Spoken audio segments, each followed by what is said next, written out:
Magandang araw po sa inyo, Sir Blair. At sa lahat ng mga makikinig sa kwentong aking ibabahagi sa inyo.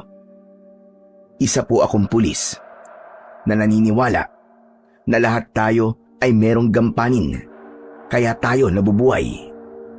Ang kailangan lang nating gawin ay alamin o tuklasin ang bagay na yon. Dahil hindi isang aksidente na nilikha tayo ng Diyos. Lahat tayo ay merong dahilan kung bakit tayo nandito sa mundo. Sa kwentong ito ay nalaman ko na ang pagiging pulis ay hindi talaga birong trabaho at dito talaga nasubok ang tatag ko sa aking sinumpaang tungkulin. Itago niyo na lamang po ako sa pangalang Eladio. At ito ang aking kwento. Ang ibabahagi kong kwento ay nangyari noong medyo bago pa lang ako sa pagiging pulis. Bata pa lang ako ay pangarap ko na talaga ang maging alagad ng batas. Dahil yun, sa pulis din ang tatay ko at namatay siya sa isang engkwentro laban sa isang malaking sindikato na nagbebenta ng ipinagbabawal na gamot. Alam ko na marami pa rin ang walang tiwala sa mga pulis, pero mas marami pa rin ang mga pulis na tapat na naglilingkod. Noong buhay pa ang tatay ko, ay nangako ako sa kanya na magiging tapat ako sa aking tungkulin at papatunayan ko na marami pa rin sa mga kapulisan ang mapagkakatiwalaan. Ang tanging kasama ko na lang ay ang aking Lola Rowena. Kahit malaki na ako at kung tutusin ay kaya ko na ang sarili ko, ay siya pa rin ang nag-aasikaso sa akin. Kahit nga ang paglalaba, pagplansya ng mga damit ko, ay siya pa rin ang gumagawa. Kapag kasi ako ang gumagawa nun, ay nagagalit pa siya sa akin. Gaya na lamang ng umagang yon, nang nagising ako, ay naabutan ko si Lola Rowena na nag-iigib ng tubig mula sa poso namin sa likod ng aming bahay. Pinupuno niya ng tubig yung malaking drum sa aming banyo. La, ano na naman po ba yung ginagawa nyo? Bakit nag-iigib po kayo? Ako na po ang gagawa niyan. Mamaya po ay magre-reklamo na naman po kayo na masakit ang likod, tapos yung balakang nyo. Gusto nyo po ba na daling kulit kayo kay Mang Isidro para hilutin ang buong katawan nyo? Hay nako, wag mo na akong dadalhin sa Isidro na yon. Napakabigat ng kamay niya. Mas lalong sumasakit ang katawan ko dahil sa kanya.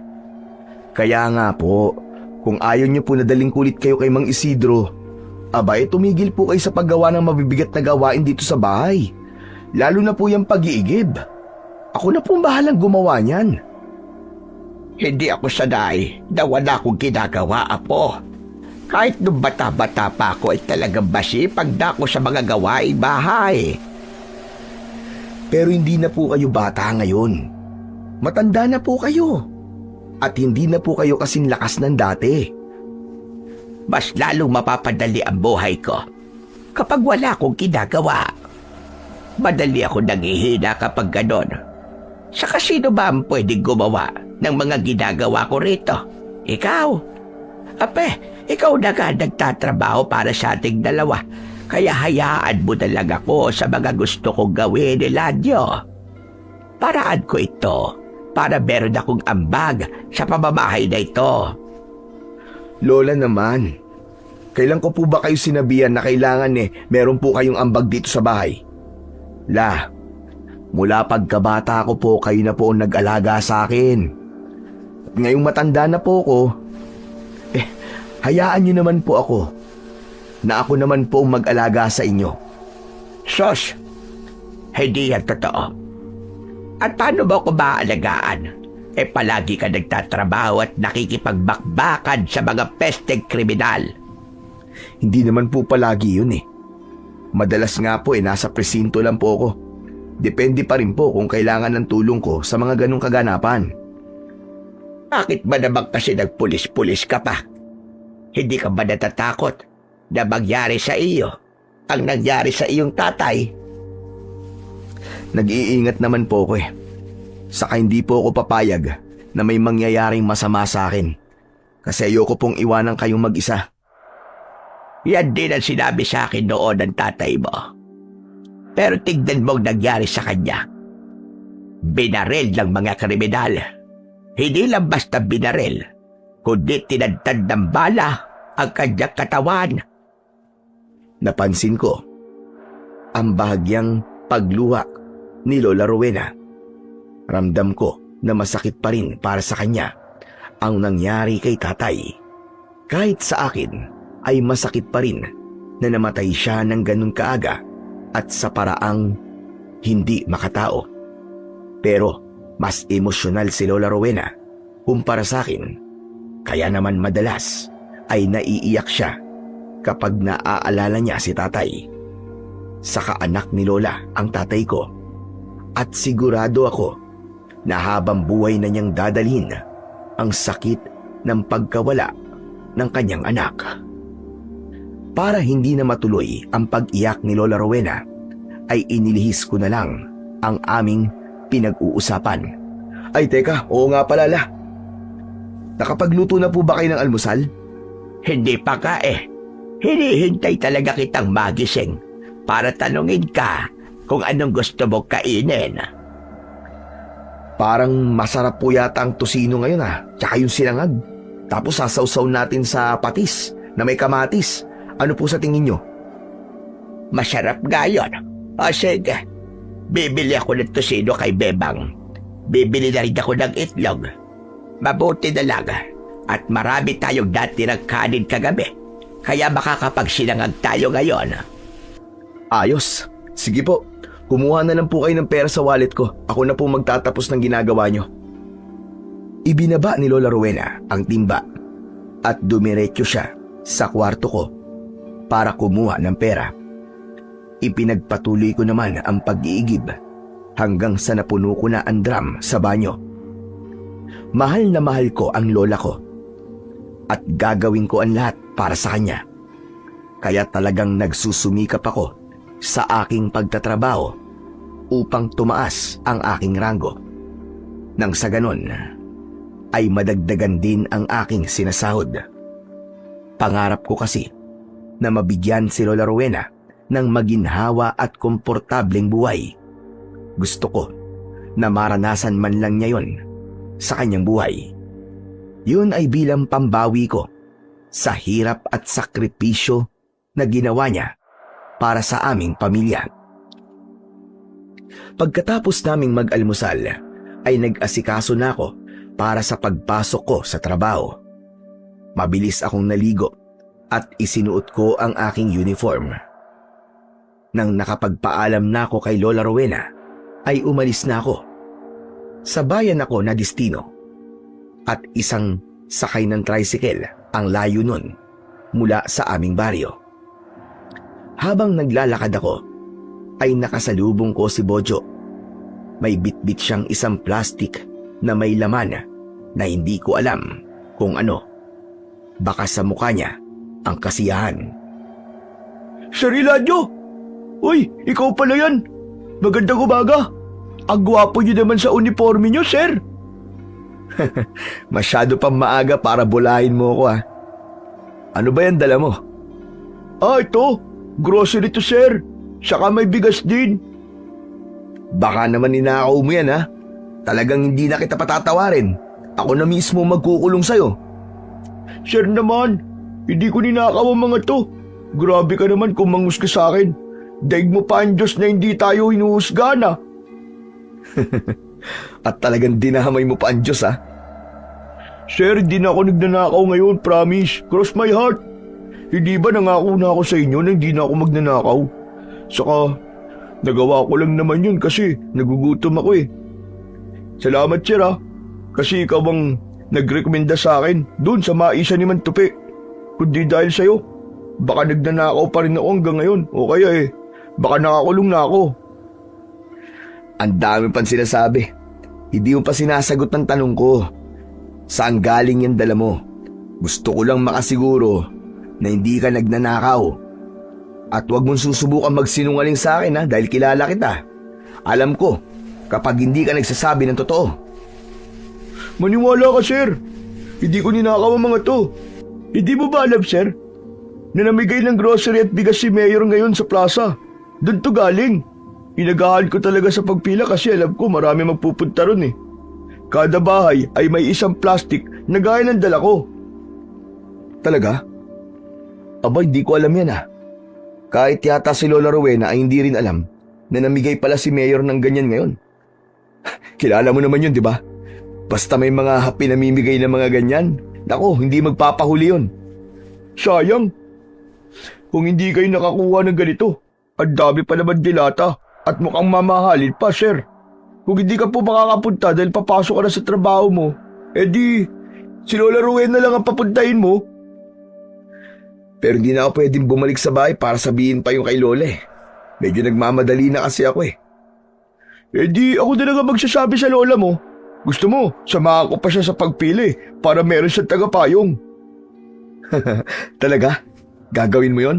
Oo naman, sir. Sa laki ba naman ng utang na loob ko sa inyo?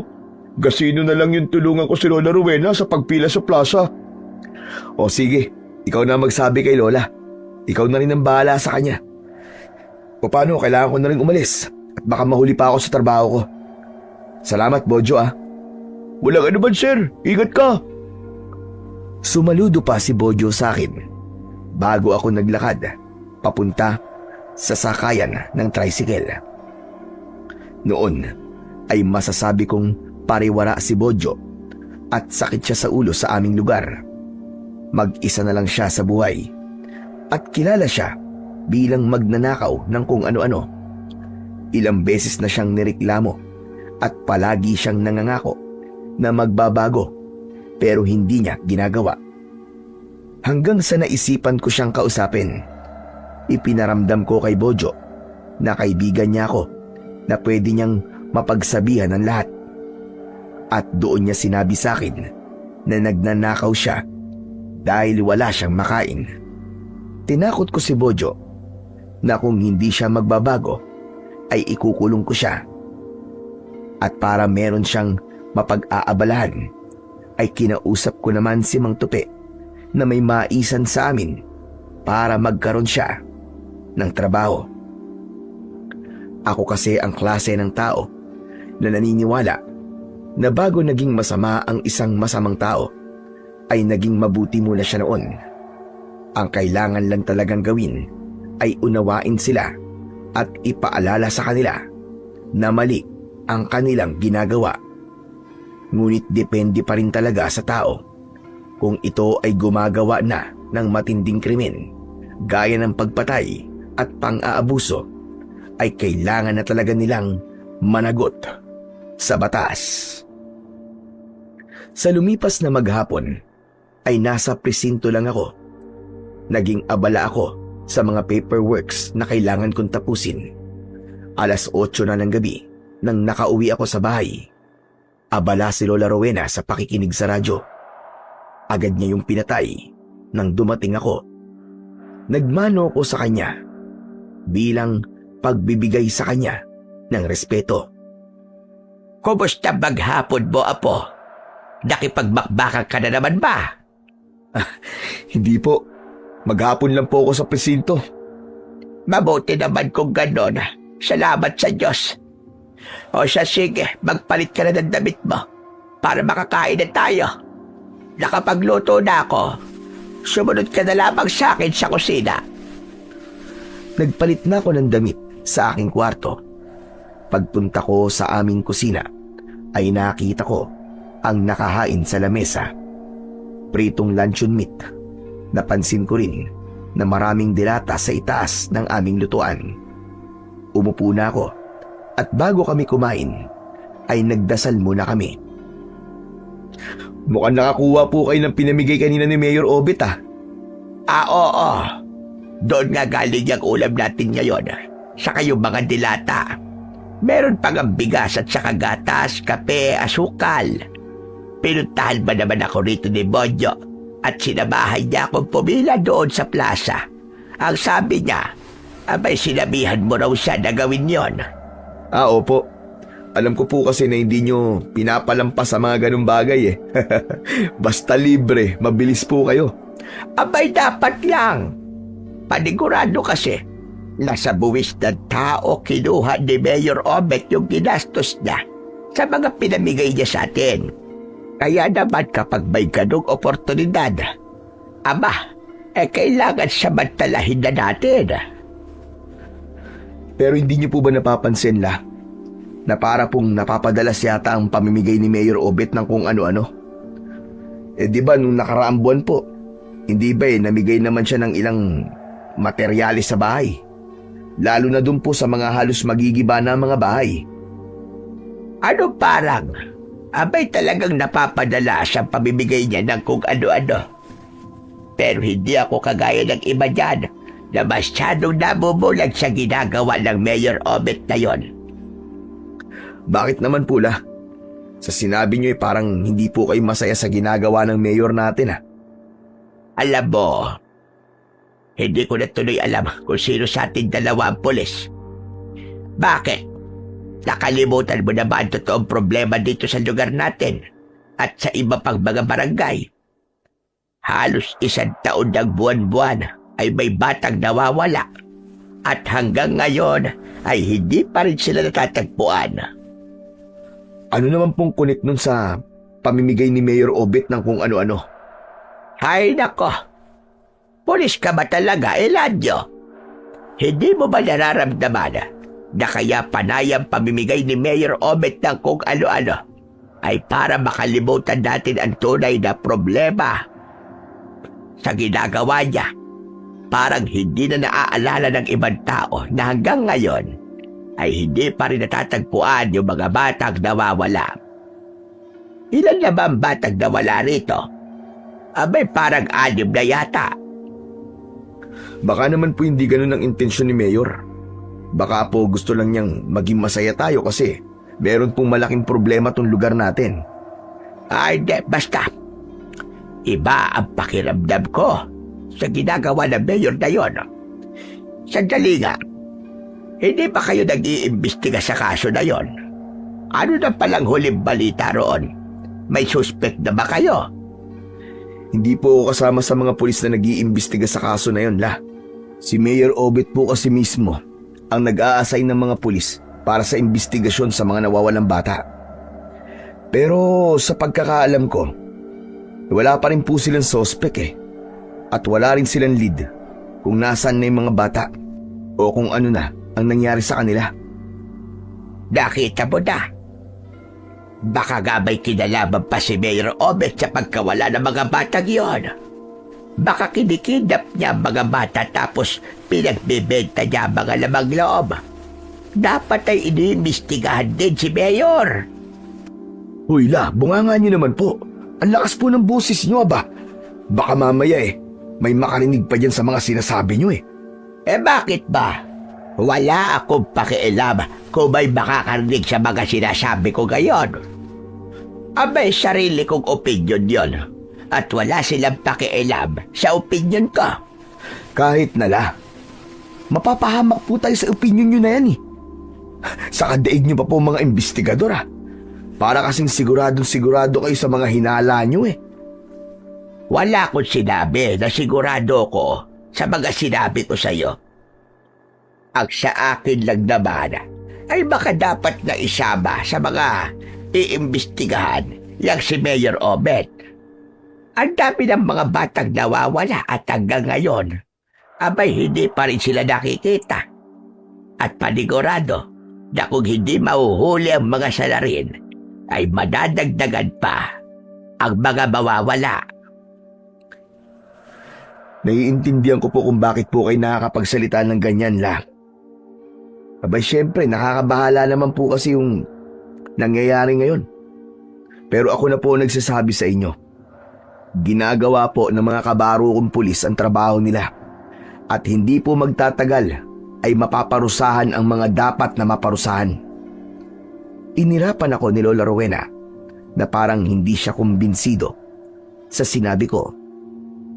Natatawang napailing na lang ako.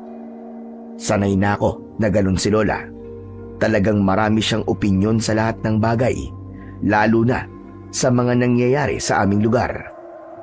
Pero dahil sa malaking tao ang pinaghihinalaan niya ng hindi maganda, ay sinabi ko sa kanya na huwag niyang sasabihin sa iba ang opinyon niyang yon. Sa palagay ko kasi, ay walang kinalaman si Mayor Obet sa pagkawala ng mga bata at ang pamimigay niya ng tulong sa amin ay parte lamang ng kanyang tungkulin bilang mayor sa aming bayan. Nang sumunod na araw, habang nasa istasyon ako ng pulis, ay isang hindi magandang balita ang nakarating sa amin. Isang batang lalaki ang nawawala sa baryo namin.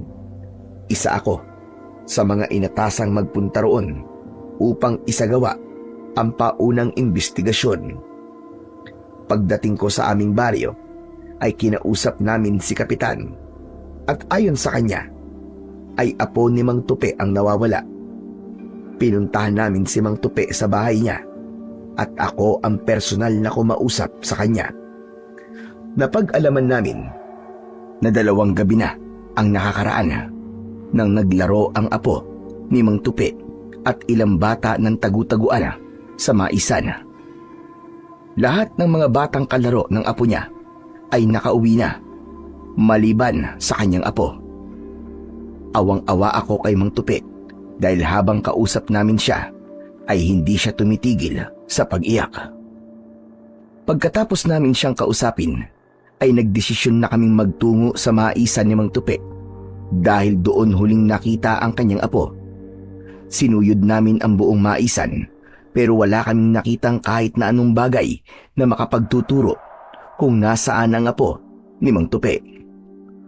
Lumabas na kami sa maisan at nakita ko si Bojo na nasa labas ng maisan. Baka sa mukha niya ang pag-aalala. Agad siyang lumapit sa akin. Sir, anong balita? May nakuha ba kayong ebidensya o kahit na ano para malaman kung nasa na si Dondon, yung apo ni Mang Tupe? Wala, Bojo eh. Pero susuyurin namin ulit yung maisan mamaya at baka meron kaming hindi nakita. Sigurado ako na merong clue dyan para malaman namin kung ano nga ba talaga ang nangyari. Sana nga mahanap niyo si Dondon. Napakabait na bata pa naman nun. Saka yung iba pang mga batang nawawala. Sana, kung nasan man sila ngayon, buhay pa sila. Sana nga, Bojo. Hindi na talaga biro itong nangyayari sa lugar natin. Tama nga si Lola Rowena. Saan tama si Lola Rowena? Sa hinala niya na may kinalaman si Mayor Obet sa mga nawawalang bata? Hindi. Ang ibig kong sabihin ay sa sinabi niya na madadagdagan pa ang mga batang nawawala. Teka nga, sandali. Paano mo nalaman na sinabi yan ni Lola? Huwag mong sabihin na... Oo, nagkausap kami kanina, sir. Napag-usapan namin yung mga nawawalang bata at sinabi niya yan sa akin.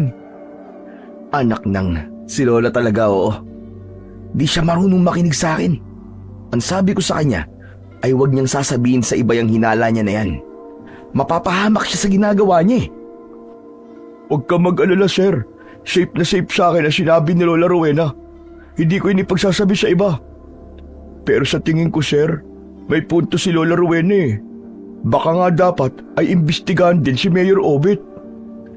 At paano naman natin iimbestiga ng isang taong may mataas na posisyon sa gobyerno? Sige nga.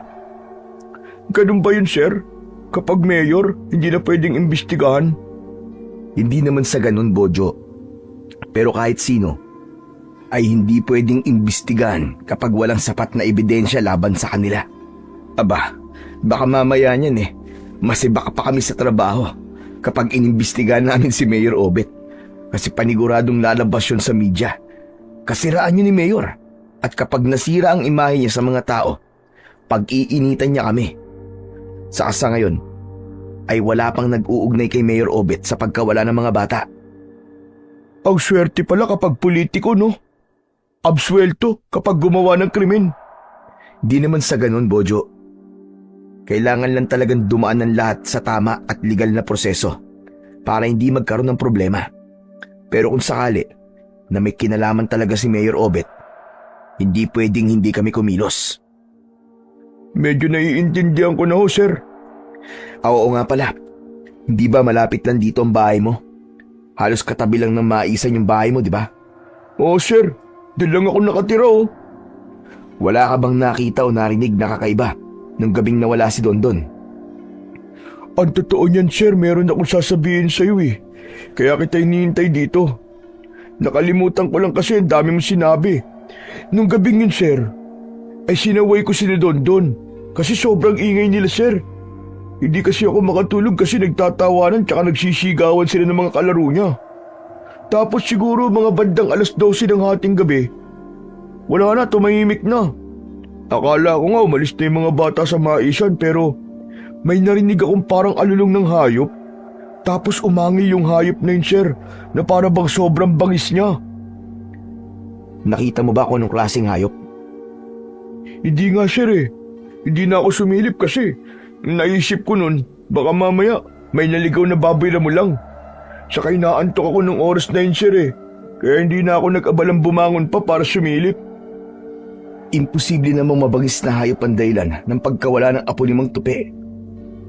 Kung may nangyari kasing pag-atake ng hayop sa maisan, sana ay meron kaming nakitang bakas ng dugo. Pero mamaya, mas pagbubutihan namin ng pagsuyod sa maisan at baka may bagay kaming makikita na makakatulong sa aming pag-iimbestiga. Matapos yun, ay nagpaalam na ako kay Bojo dahil kailangan ko nang bumalik sa istasyon ng pulis sa bayan. Mabigat ang loob ko dahil isang bata na naman ang nawala sa aming lugar. At may kutob ako na gaya ng mga naunang nawala ay mahihirapan na naman kaming malaman kung nasaan sila o kung ano ang nangyari sa kanila. Sa pangalawang pagpunta ng mga pulis sa maisan ni Mang Tupi ay hindi na ako isinama. Ang nagtungo na roon ay ang mga pulis na siyang itinalaga ni Mayor Obet para mag-imbestiga sa mga nawawalang bata. Pag-uwi ko, kinagabihan sa aming bahay ay bagsak ang balikat ko. Masyado na akong naapektuhan sa hindi magandang nangyayari sa lugar namin. Hindi ko namalayan na umupo na pala si Lola Rowena sa tabi ko. Mukha yatang pagod na pagod ka ngayon, Apo. Dahil ba yan doon sa bagong batang nawawala? Yung apo ni Tupi? Opo, Lola. Dahil nga po ron. Pero hindi lang po yun ang iniisip ko, kundi pati na po yung mga ibang batang nawawala. Kanina ko lang din po napansin na parang walang masyadong ginagawa yung mga pulis na itinalaga po ni Mayor Obet sa kaso ng mga nawawalang bata.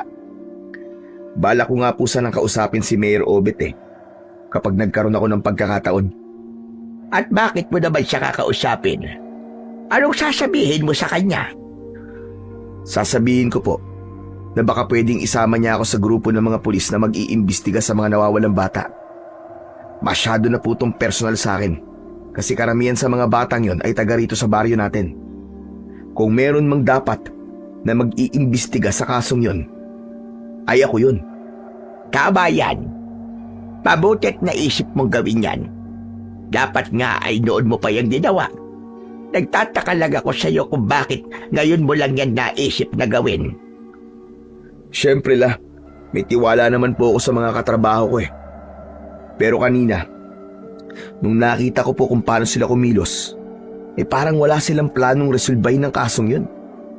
Kaya kung makakasama ako sa grupo nila, kahit mag-isa ako mag-imbestigay gagawin ko. Hindi ko na po kaya na may isa na namang batang mawawala at may pamilya na naman ang araw-araw na iiyak at mag-aalala. Awang-awa po talaga ako kanina kay Mang Tupi. Grabe po yung pag-iyak niya. Talagang iiyak ng dugo si Tupi sa pagkawala ni Dondon. sila na lang ang magkasama sa buhay, hindi ba? Pero sana ay pumayag si Mayor Obet sa sasabihin mo sa kanya. Sana nga po eh. Gusto ko na rin pong matapos ang hindi magandang nangyayari ngayon. Saka, para maparusahan na po kung sino man ang dapat na maparusahan. Nahulog ako sa malalim na pag-iisip. Pilit kong inisip kung sino o sino-sino nga ba talaga ang nasa likod ng pagkawala ng mga bata. Pero kahit anong halukay ko sa aking utak, ay wala akong maisip kung sino. Naniniwala ako na ang tanging paraan upang maresolba ang kasong yun ay mas masusing pag-iimbestiga. Kahit isang ebidensya lang ay malaki na ang magagawa nun upang kahit papano ay mabigyan ng linaw ang lahat. Nang sumunod na araw, habang nasa presinto ako, ay naging abala na ako agad sa mga dapat kong gawin hanggang sa isang pamilyar na boses ang aking narinig. Hindi ako maaaring magkamali. Nasa presinto namin si Mayor Obet. Narinig ko, nakausap niya ang isang pulis tungkol sa kaso ng mga nawawalang mga bata. Pag-angat ko ng aking muka, ay nakita ko si Mayor Obet na palabas na ng presinto. Nagmamadali akong tumayo para sundan siya at sa labas ko na siya naabutan. Sasakay na sana siya sa kanyang kotse, kaya malakas kong tinawag ang kanyang pangalan. Napakunot ng noo si Mayor Obet. Eladio, o bakit? Anong kailangan mo sa akin? Mayor, pasensya na po kung hinabol ko po kayo ha. Alam ko po na may mga gagawin pa po kayo pero gusto ko po sana kayong makausap kahit sandali lang. Abay, pwede naman. Pero bilis-bilisan mo lang kasi kailangan ko nang pumunta ngayon sa munisipyo. Ano ba sasabihin mo? Mayor, alam ko pong alam niyo na yung tungkol dun sa bagong bata na nawawala sa baryo natin. At alam niyo rin po na karamihan ng mga batang nawawala ay mula rin po sa aming lugar. Mayor, gusto ko po sana na isama niyo po ako sa mga pulis na nagsasagawa ng investigasyon sa kaso na yon. Eladio, kumpleto na mga pulis para sa pag-iimbestiga sa mga nawawalang bata. Hindi na kailangan ng karagdagan na tao ron. Pero Mayor, personal na po kasi sa akin ang kasong yun. May isang bata na naman po na wala sa baryo namin. Kaya gusto ko po sanang isa ako sa mag-iimbestiga ron. Baka pwede niyo po akong irekomenda kay Lieutenant. Nangangako po ako na magiging malaking tulong po ako sa pag-iimbestiga. Naiintindihan kita. Pero sa ngayon, ay hindi pa kailangan ng karagdagan tao sa investigasyon na ginagawa ng mga pulis sa kaso na yon. Mas kailangan ka ng mga kasama mo sa iba pang krimen na nangyayari sa bayan natin. Hayaan mo, kung sakali na kailangan ng tao ron, ay ikaw kagad ang irerekomenda ko kay Lieutenant. Pasensya ka na, Eladio, pero kailangan ko na talagang umalis. Sige po, Mayor. Maraming salamat po.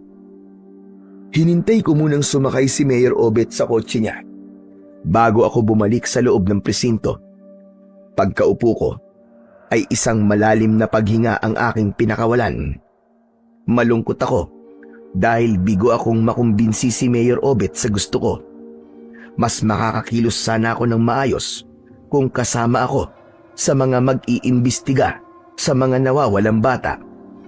Pero sinabi ko sa sarili ko na kahit hindi pumayag si Mayor sa gusto ko, ay gagawin ko pa rin ang aking tungkulin bilang pulis. Kung kinakailangan na magsagawa ako ng sarili kong imbestigasyon ay gagawin ko yon upang matapos na ang hindi magandang nangyayari sa aming lugar. Maaga akong nakauwi sa bahay sa araw na yon. 6:00 pa lang ng gabi ay naroon na ako. Naabutan ko pa si Lola Rowena na nagluluto ng aming hapunan. Aba, Eladio, maaga kaya ngayon ah. Anong meron? Natapos ko na po kasi kagad yung mga dapat kong tapusin. Oo nga pala, Nakausap ko na po kanina si Mayor Obet. Talaga? Nasabi mo na ba sa kanya yung dapat mo sabihin? Oo. Pero hindi po siya pumayag eh. Ang sabi niya, hindi na kailangan ng dagdag na tao para sa mag-iimbestiga para sa mga nawawalang bata. Pero kapag kinailangan daw ng dagdag na tao, ako kagad ang kukunin niya. Pero duda ako na mangyayari pa yon. Pakiramdam ko sinabi niya lang yon para hindi sumama ang loob ko. Ano ang plano mo ngayon, Apo? Kakausapin mo ba siya ulit? Hindi na po, Lola. Mukhang buo na po ang desisyon niya. Magsasayang lang ako ng oras kapag kinausap ko ulit siya. Pero ang plano ko, magsasagawa po ako ng sarili kong imbestigasyon. Hindi po talaga ako matatahimik hanggat hindi natatapos ang nangyayaring hindi maganda dito sa lugar natin. Paano mo gagawin yon kung may trabaho ka? Alangan naman kung sa araw ng pahinga mo gagawin niyang imbestigasyon na sinasabi mo. Minsan ka na nga lang makapagpahinga tapos mag-iimbestiga ka pa. Wala po ako magagawa kundi gawin ng imbestigasyon sa gabi. Chinek ko po kasi yung mga files ng mga batang nawawala. At pare-pareha silang nawala ng gabi. Hindi po natin alam kung kailan ulit kikilos yung mga kumukuha sa mga bata. Kaya dapat ay merong kahit isang nagbabantay dito sa lugar natin tuwing gabi. Akala ko may mag-iimbestiga ka. Bakit parang magpapatrol ka rito sa atin? Parehas ko pong gagawin yon. Malakas po ang kutob ko na yun lang din ang paraan para mahuli natin kung sino talaga ang kumukuha sa mga bata. Para matapos na po ang lahat ng to. Paano? Kung may mangyari ba sa iyo? Hindi mo kilala kung sino ang kalaban mo. Wala tayong ideya kung ano ang kaya niyang gawin. Delikado yung naiisip mong gawin, Eladio. Lola, itong pagiging pulis ko delikado na po ito. Kaya hindi na bago sa akin ang gagawin ko. Huwag po kayo mag-alala. Kasi hindi ko po kinakalimutan yung mga ipinangako ko sa inyo. Hindi po ako papayag na may mangyaring masama sa akin. Kasi ayokong iwanan po kayo na mag-isa. Ewan ko sa iyo. Manang-mana ka talaga sa tatay mo. Kahit hindi dapat nakikialam ay nakikialam siya. Ipapaalala ko lang sa iyo Eladio. Sa ganyan na pahamak at namatay ang tatay mo, gusto mo bang ganun din ang mangyari sa iyo? Siyempre hindi po. Saka hindi po porke nangyari kay tatay mangyayari na rin po sa akin. Hindi po kami parehas ng kapalaran. Magkaiba po kami. Ano bang kaiba? Parehas nyo ang piniling maging pulis. At dami-daming trabaho na mas ligtas. Yan pa talaga ang pinili nyo mag-ama. Teka, diyan ka na nga. At aasikasuhin ko muna yung dinunduto ko. Mataray akong inirapan ni Lola Rowena bago siya bumalik sa kusina. Bahagya pa akong natawa dahil alam ko na nag-aalala lang si Lola Rowena sa akin. Ayaw niya lang na may mangyaring masama sa akin, lalo na't kaming dalawa na lamang ang magkasama sa buhay. Pero hindi ko siya pwedeng sundin palagi, lalo na sa pagkakataon na yon. Isa akong pulis at ang prioridad ko ay ang kaligtasan ng lahat ng tao. Kahit pa malagay sa alanganin ng buhay ko, ay patuloy kong poprotektahan ang dapat kong protektahan. Pagkatapos naming kumain ng hapunan, ay naghanda na ako sa paglabas ko ng bahay para magbantay sa aming lugar at simulan na rin ang aking imbestigasyon. Umaasa ako na sa gabing yon ay masasagot na ang lahat ng mga dapat masagot. Paalis na ako at nasa sala si Lola Rowena. Nakikinig siya ng drama sa radyo. La, aalis na po ako Siguro po madaling araw na po ako babalik. Di umalis ka. Bakit kailangan mo ba magpaalam sa akin? Ay nako La, wag na po kayong magalit. Hayaan niyo po at gagawin ko ang lahat para matapos ko tong gagawin ko. Saka ginagawa ko po ito para wala na pong batang mawala. Umalis ka na lang at hindi naman kita mapipigilan pa. Sige Ola, alis na po ako. Mag-iingat po kayo rito at wag na po kayong lalabas Hindi na nagsalita pa si Lola Rowena at nilakasan pa niya ang radyo na parang ayaw niya na akong kausapin. Kahit masama ang loob ni Lola, ay itinuloy ko pa rin ang aking gagawin. Lumabas ako na may dalang flashlight at baril. Kailangan kong magdala ng bagay na magagamit ko para protektahan ang aking sarili dahil wala akong ideya sa mangyayari sa gabing yon. Nagdesisyon akong magtungo sa maisan ni Mang Tupi dahil doon huling nakita ang huling batang nawala sa aming lugar. Bilog ang buwan ng gabing yon, kaya kahit papano ay maliwanag ang paligid. Mag-isa kong sinuyod ang maisan. Lahat ng nadaanan ko ay tinanglawan ko ng flashlight dahil nagbabakasakali ako na meron akong makikitang bagay na maaaring maging ebidensya. Makalipas ang ilang sandali, ay napahinto ako dahil may narinig akong yabag na papalapit sa aking kinaroroonan. Agad kong inilabas ang aking baril at itinutok ko yun sa pinanggagalingan ng ingay. Pabilis ng pabilis ang yabag hanggang sa tila tumatakbo na ang taong papalapit sa akin. Gumagalaw na ang mga nakatanim na mais, kaya nasiguro kong malapit na yon sa aking kinaroroonan. Hanggang sa nahawi ang mga nakatanim na mais sa aking harapan at muntik ko nang paputukin ang baril ko. Pero mabuti na lang at hindi ko yun nagawa dahil si Bojo lang pala yun. Nanlaki ang mga mata ni Bojo nang nakita niya ang baril ko. Napansin ko na may dala siyang itak. Agad na itinaas ni Bojo ang kanyang mga kamay. Sir! Sariladyo ako to! Si Bojo! Anak ka ng tinapa, Bojo. Akala ko kung sino ka na. Bakit kasi hindi ka nagsasalita? O hindi mo ko tinawag para alam kong ikaw yan? E paano kung nabaril kita? Eh di patay ka na ngayon. Akala ko kasi may magnanakaw dito eh. Nakita ko kasi na gumagalaw yung mga mais dito. Kaya nga ako may dalang itak, sir eh. Tatakutin ko sana yung magnanakaw. Malay ko bang ikaw pala yun? Ano po ba kasing ginagawa niyo rito ng ganitong oras, sir? Ano pa ba? Eh di nag-iimbestiga ako. Naghahanap ako ng ebidensya o kaya sagot kung nasa ng mga batang nawawala. Gusto kong malaman kung sino ang kumuha sa kanila. Bakit naman ganitong oras niyo yan, sir, ginagawa? Kung kailan naman gabi, saka niyo naisipang mag-imbestiga. Dahil ganitong oras lang ako libre. Hindi ko to pwedeng gawin sa umaga dahil may trabaho ko. Mabuti sana kung kasama ako sa mga pulis na nag-iimbestiga sa kaso ng mga batang nawawala.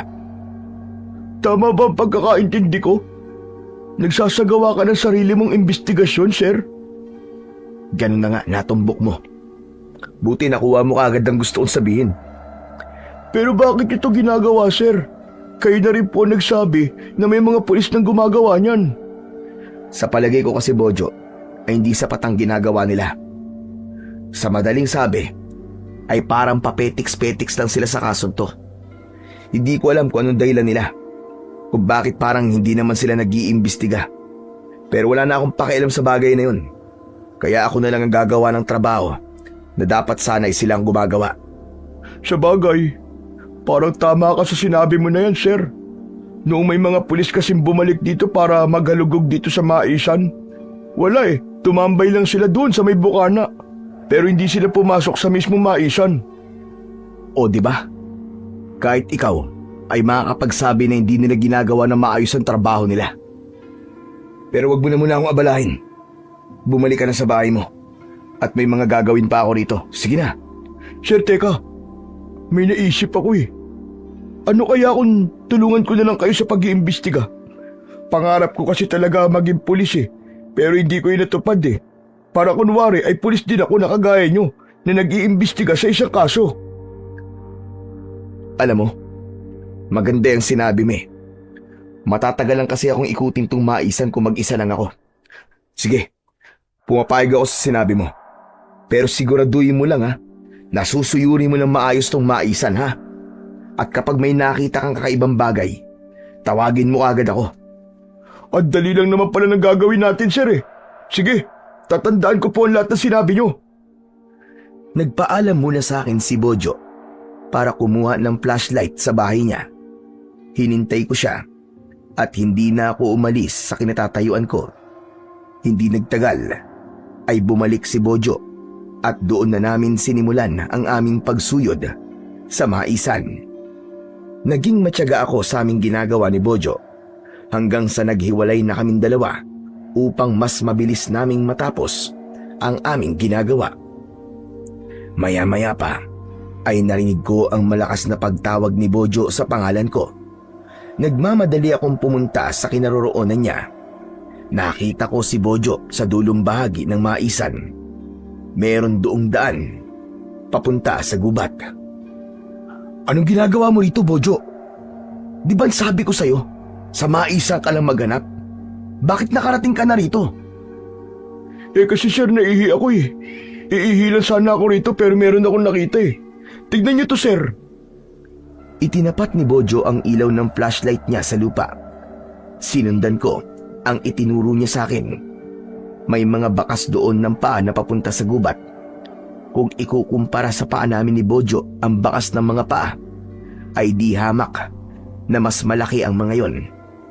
Kaya nasabi ko na malaking tao ang nagmamay-ari ng bakas ng paa. Sa pagkakatanda ko, sir, nung araw na nawala yung apo ni Mantupi, ay umulan nung hapon, kaya malambot ang lupa rito, sir. Kaya naman, bumakat dyan ang paa ng kung sino bang nagmamay-ari ng mga bakas na yan. Sir, hindi kaya yun yung kumuha kay Dondon? Hindi tayo sigurado, Bojo. Pero magaling ang ginawa mo. Hindi ko akalain na may makikita tayong ebidensya rito. Kasi ang iniisip ko ay sa maisa lang tayo makakakita ng ebidensya. Di may tiwala ka na ngayon sa akin, sir.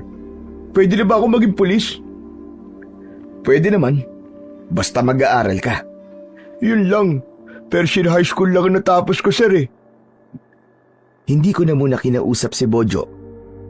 Mataman kong tinignan ang mga bakas ng paa sa lupa. Malinaw nga na pumunta sa gubat ang nagmamay-ari ng bakas na yon. Sinabi rin sa akin ni Bojo na imposibleng trabahador sa maisan ang nagmamay-ari ng mga bakas dahil walang nagpupuntang trabahador sa gubat. Mas lalo tuloy lumakas ang kutob ko na maaaring nasa gubat ang taong kumuha sa mga bata. Pagsapit ng 1:00 ng madaling araw ay nagdesisyon na akong umuwi. Hinatid ko muna si Bojo sa bahay niya bago ako naglakad pabalik sa aming bahay.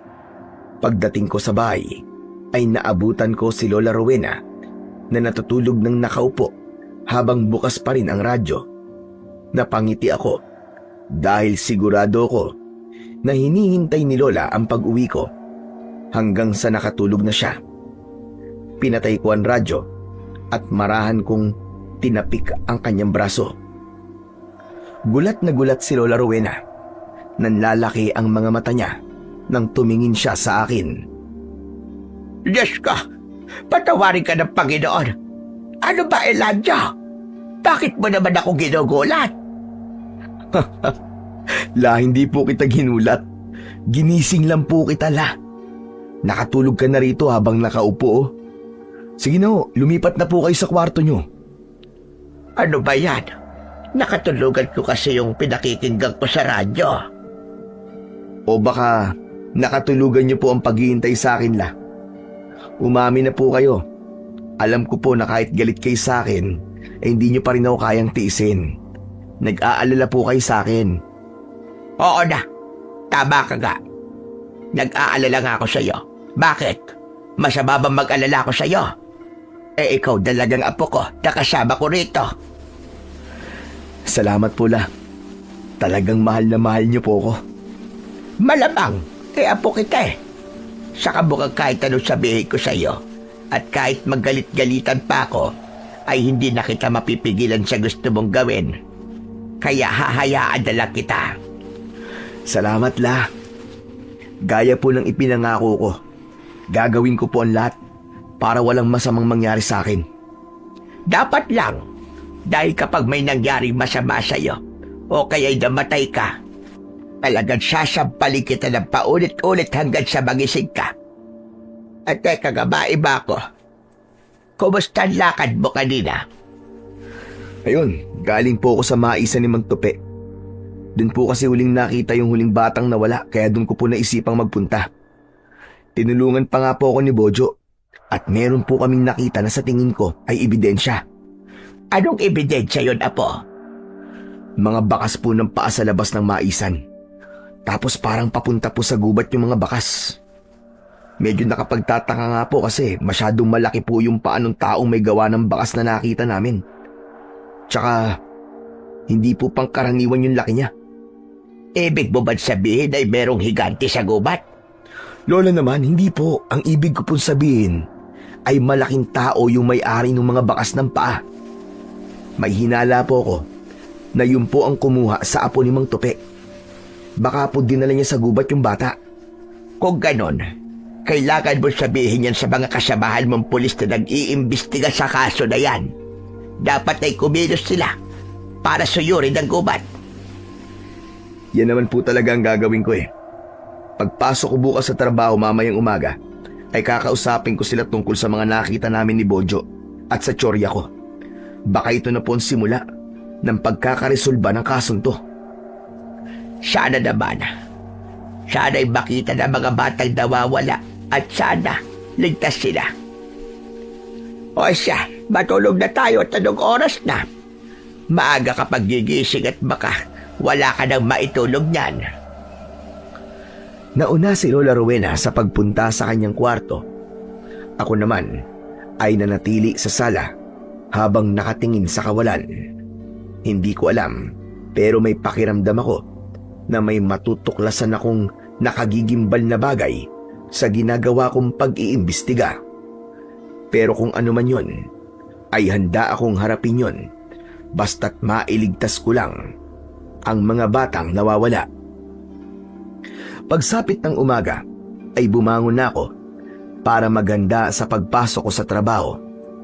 Naligo muna ako habang si Lola Rowena ay abala sa paghahanda ng almusal.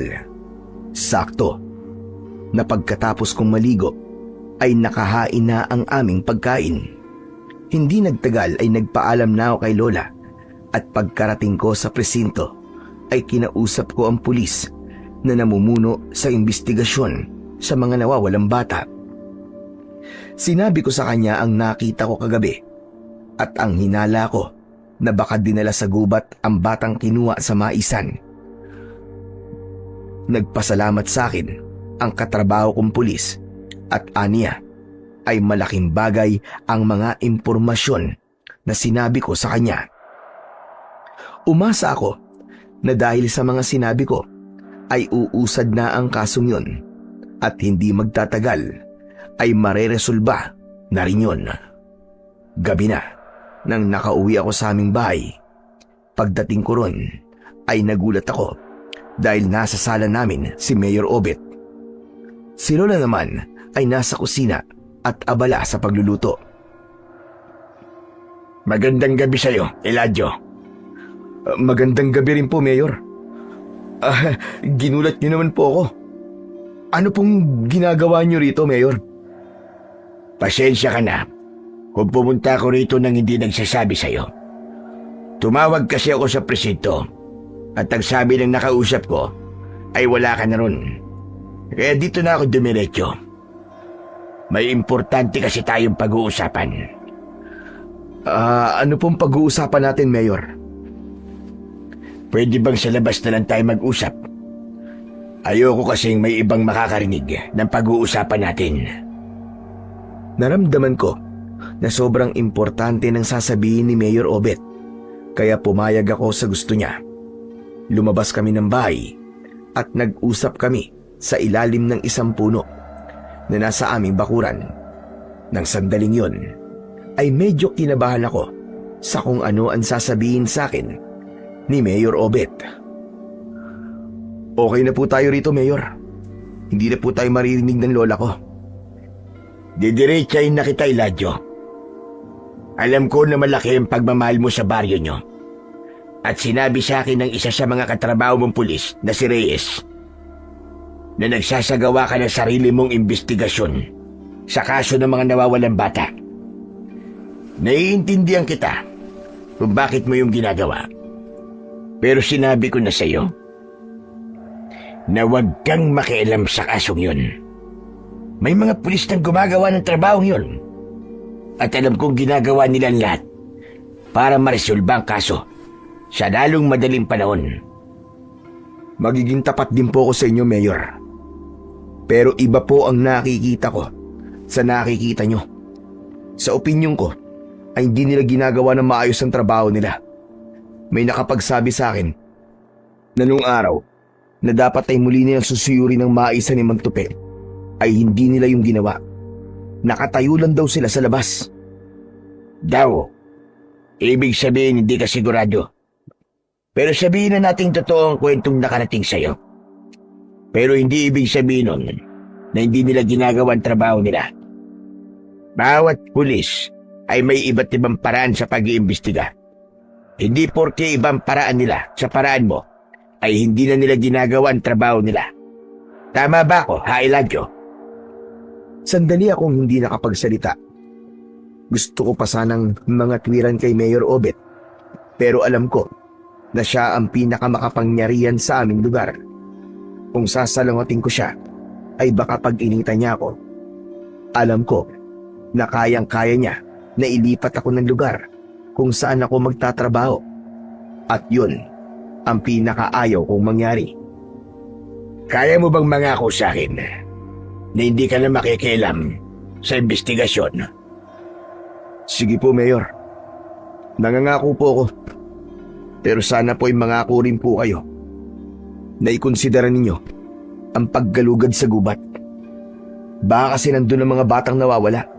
O baka makakita tayo ng ebidensya ron. Huwag ka mag-alala dahil gagawin niya ng mga pulis na itinalaga ako sa investigasyon. Gagawin nila na maayos ang trabaho nila at hindi mo na kailangan makialam. Yan lang naman ang gusto kong sabihin sa'yo. O paano? Kailangan ko nang umalis at napagod ako sa dami ng ginawa ko sa maghapon. Gusto ko nang umuwi at magpahinga. Maraming salamat sa iyo, Eladio. Aasahan ko natutupad ka sa napag-usapan natin. Makakaasa po kayo, Mayor. Natutupad ako sa ipinangako ko sa inyo. Mag-iingat po kayo, Mayor. Ngumiti si Mayor Obet at tinapik niya ako sa balikat.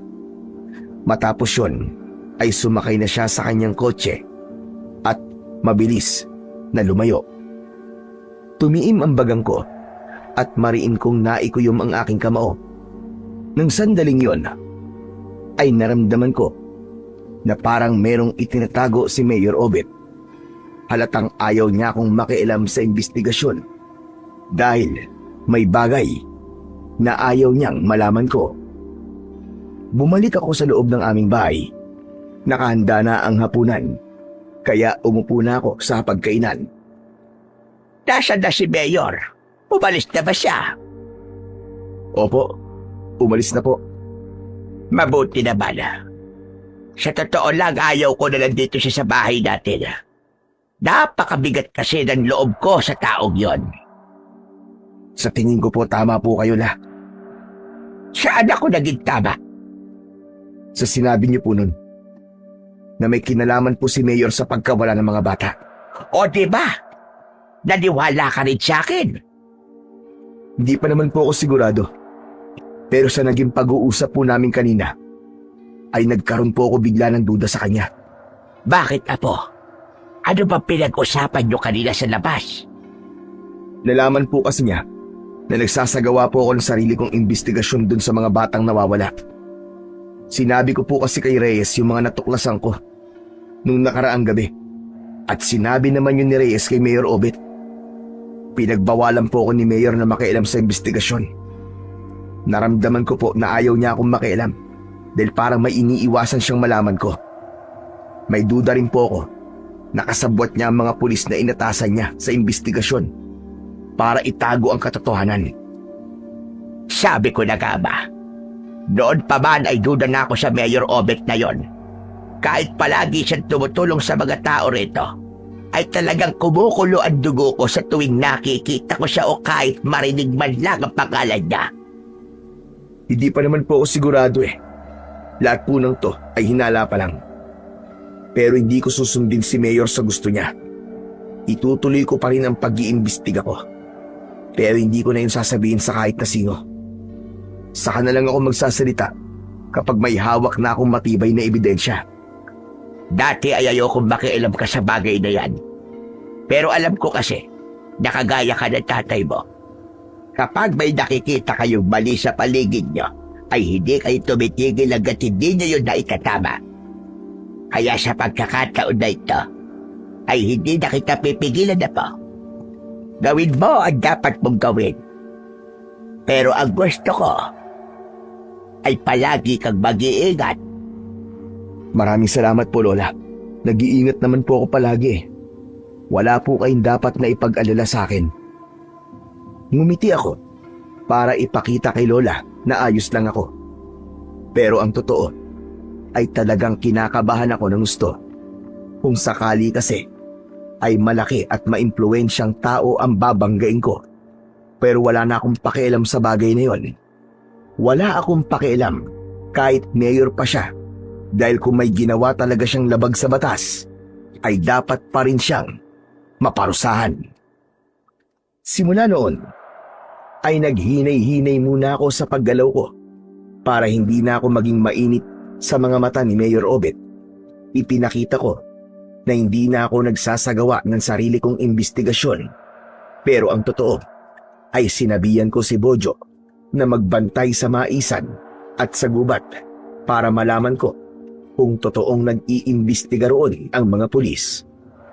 Isang gabi ay pinuntahan ko si Bojo sa kubo niya para makibalita. Anong balita, Bojo? Nakita mo ba yung mga pulis na nagpunta sa maisan o kaya sa gubat? Wala ho, sir. Kahit isang pulis ay wala akong nakita eh. Kung ganon, malinaw na nagsinungaling si Mayor Obet sa akin. Halos 1 linggo na simula nung nag-usap kami at sinabi niya na mag-iimbestiga ang mga pulis sa gubat. Hindi niya inutusan ang mga pulis na magpunta sa gubat para maghanap ng ebidensya. Butik na banggit mo si Mayor Obet, sir. Alam mo ba, noong nakaraang gabi ay nakita kong pumasok si Mayor sa gubat. May dala siyang isang plastic, sir eh, na hindi ko alam kung anong laman. Ano? Totoo ba yung sinabi mo? Sigurado ka bang si Mayor Obet yung nakita mo? Sigurado ako, sir. Si Mayor Obet talaga yung nakita ko. Nagtaka pa nga ako, sir eh. Kasi parang wala naman siyang gagawin sa gubat ng ganung oras. Tama ka, Bojo.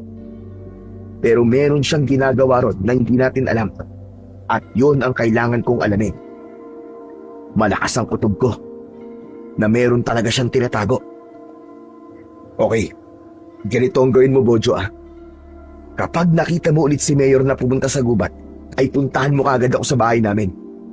Kailangan na nating malaman kung ano nga ba talaga ang tinatago ni Mayor Obet sa ating lahat. Matapos naming mag-usap ni Bojo, ay umuwi na ako sa bahay namin. Sinalubong ako ni Lola Rowena at ikinuwento ko sa kanya ang lahat ng napag-usapan namin ni Bojo. Kahit si Lola ay sinabi na meron talagang itinatago si Mayor Obet at anya, malakas ang pakiramdam niya na meron talagang kinalaman si Mayor sa mga batang nawawala. Nang sumunod na araw ay nasa bahay lang ako dahil araw yon ng aking pahinga. Pero kahit wala akong trabaho ay pinili ko pa rin pag-aralan ang mga file ng mga batang nawawala. Naghanap ako ng pagkakapare-pareho bukod sa pare-parehas silang nawala ng gabi. Maya-maya pa ay dumating si Bojo. Dumiretso na siya sa pagpasok sa bahay namin. Kahit si Lola Rowena ay nagtaka kung bakit tila nagmamadali si Bojo. Ano ba yan? Ano ba nangyayari sa'yo, Bojo? Kung makapasok ka naman dito ay parang may masamang nangyayari. Wala po masamang nangyayari, Lola. Ang totoo nga po ay may magandang nangyayari. Kailangan natin pumunta sa plaza. Bakit, Bojo? Ano meron doon? Namimigay na naman ng grocery at bigas si Mayor Obet.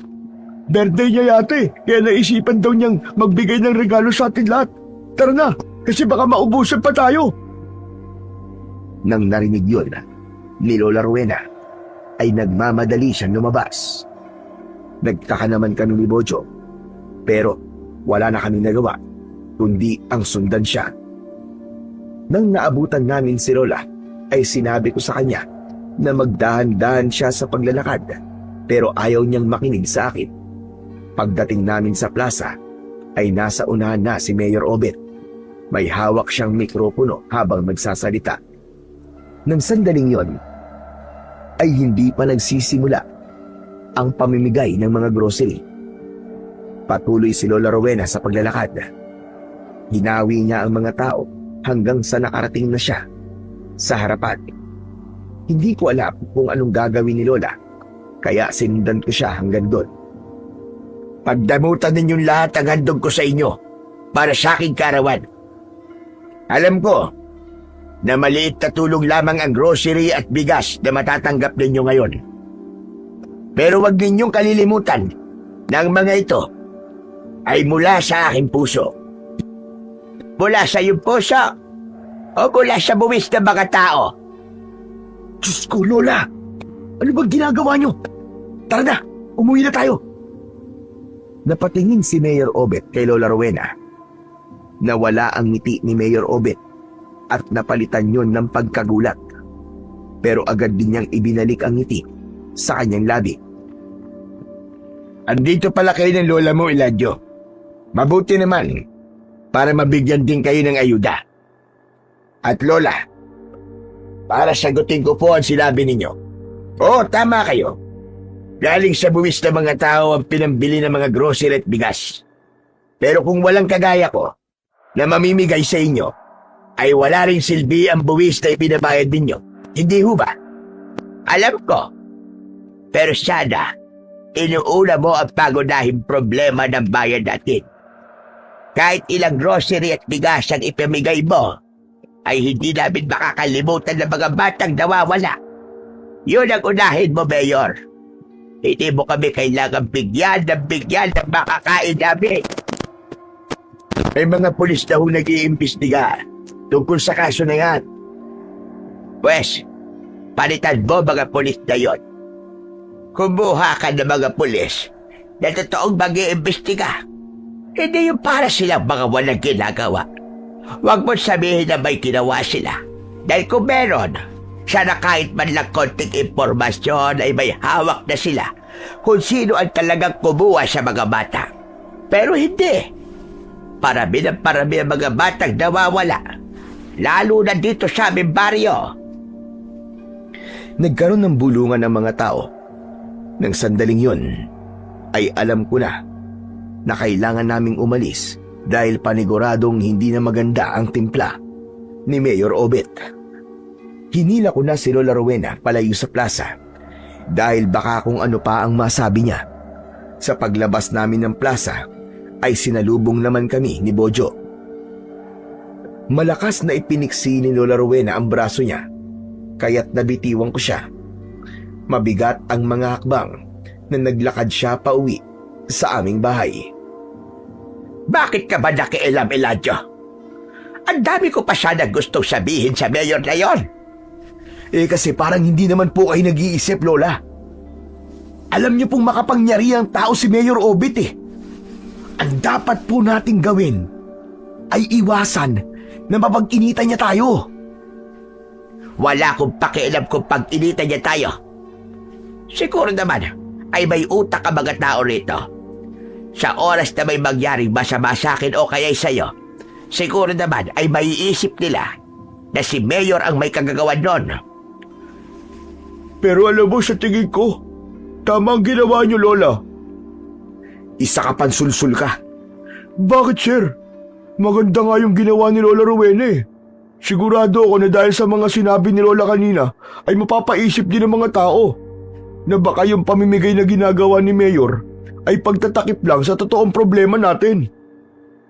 Kita mo na. Mabuti pa itong si Bojo at nakukuha ang dahilan kung bakit ko yung ginawa. Samantalang ikaw na sarili kong apo at pulis pa, ay hindi makaintindi. Naiintindihan ko naman po kayo, La, kung bakit niyo yung ginawa. Pero sa akin lang naman, sa ngayon kailangan nating mag-ingat lalo na't may hinala na tayo na may kinalaman si Mayor sa mga batang nawawala. Hindi po natin alam kung ano ang kaya niyang gawin. At hindi rin niya alam kung ano ang kaya natin gawin. Kaya patas lang. Napailing na lang ako sa sinabing yon ni Lola Rowena. Naramdaman ko na napuno na talaga siya sa sunod-sunod na pagkawala ng mga bata sa aming lugar. Kaya niya yon nagawa. Pero mas lalo akong kinabahan dahil baka maging mainit kami sa mata ni Mayor Obet. Isang gabi, nakahiga na ako at nagpapaantok. Nakapikit ang mga mata ko pero gising pa rin ang aking diwa. Ilang gabi na akong hindi nakakatulog ng maayos dahil sa mga gumugulo sa isip ko. Hindi pa rin kasi ako makapaniwala na ang mayor na pinagkakatiwalaan naming lahat ay maaaring may kinalaman sa pagkawala ng mga bata sa aming lugar. Sigurado ko na kung sakaling mapatunayan na may pagkakasala si Mayor, ay marami ang magugulat dahil ang tingin ng lahat sa kanya ay isa siyang taong may busilak na puso at handang tumulong palagi sa lahat ng oras. Medyo nakakaramdam na ako ng antok nang may narinig akong mahinang pagkatok sa pinto ng aming bahay. Bumangon ako at binuksan ko ang ilaw. Tumayo ako sa gilid ng pintuan pero hindi ko muna yung binuksan. Tinanong ko kung sino ang nasa labas at nang nalaman kong si Bojo yon, ay saka ko binuksan ang pinto. Oh, Bojo, anong ginagawa mo rito ng ganitong oras? Hindi mo ba alam na natutulog na kami ni Lola? Sure naman, nakalimutan niyo na ba? Di ba sabi mo sa akin puntahan kita rito sa inyo kapag nakita ko si Mayor Obet na pumasok sa gubat? Teka. Ibig mo ba sabihin naroon ngayon si Mayor Obet sa gubat? Oo, sir.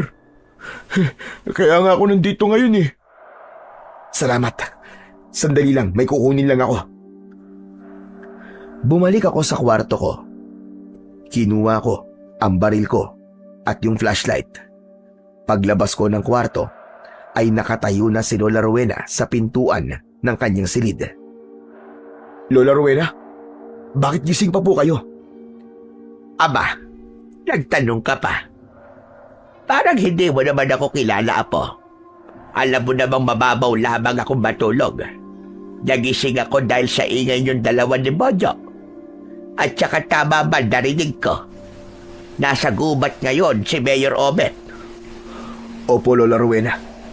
At kailangan ko po siyang sundan doon para malaman ko po kung ano bang ginagawa niya ron. Tsaka baka may makuha po akong ebidensya. Mag-iingat ka lamang. Ipagdadasal na lang kita rito. Sana ay mahanap mo na kung ano talaga ang hinahanap mo. Salamat po. Alis na po ako, La. Matapos yun, ay magkasama na kaming umalis ni Bojo. Malalaki ang mga kabang namin papunta sa maisan ni Mang Tupe. Pagkarating sa maisan, ay sinuyod namin yun ni Bojo at huminto kami sa bukana papasok ng gubat. Sir, dito ko siya nakitang pumasok kanina. May dala na naman siyang plastic na wala akong ideya kung anong laman. Nahihiwagaan na nga ako dun Salamat, Bojo. Sige, ako na lang ang papasok sa gubat. Magbantay ka lang rito, ha? Ano? Pero sir, hindi natin alam kung delikado ang gagawin mo. Mas makakabuti kung sasamahan kita. Huwag ka mag-alala, kaya ko sarili ko. May dala akong baril, Ayoko mapahama ka, Bojo. Ganito na lang. Kapag lumipas ang isang oras at hindi pa rin ako lumalabas ng gubat, ay tawagin mo sina kapitan at ang mga tanod Humingi ka ng tulong sa kanila at sa kanyo ko hanapin sa gubat. Pero sir, kinakabahan ako eh. Baka mamaya kung anong mangyari sa'yo sir eh. Hindi mo ba narinig ang sinabi ko sa'yo, Bojo? Kaya ko ang sarili ko. Pagtiwala ka lang sa akin, basta. Huwag mong kakalimutan yung sinabi ko sa'yo, ha? 1 oras lang. Ay, sige sir. Ako nang bahala dun.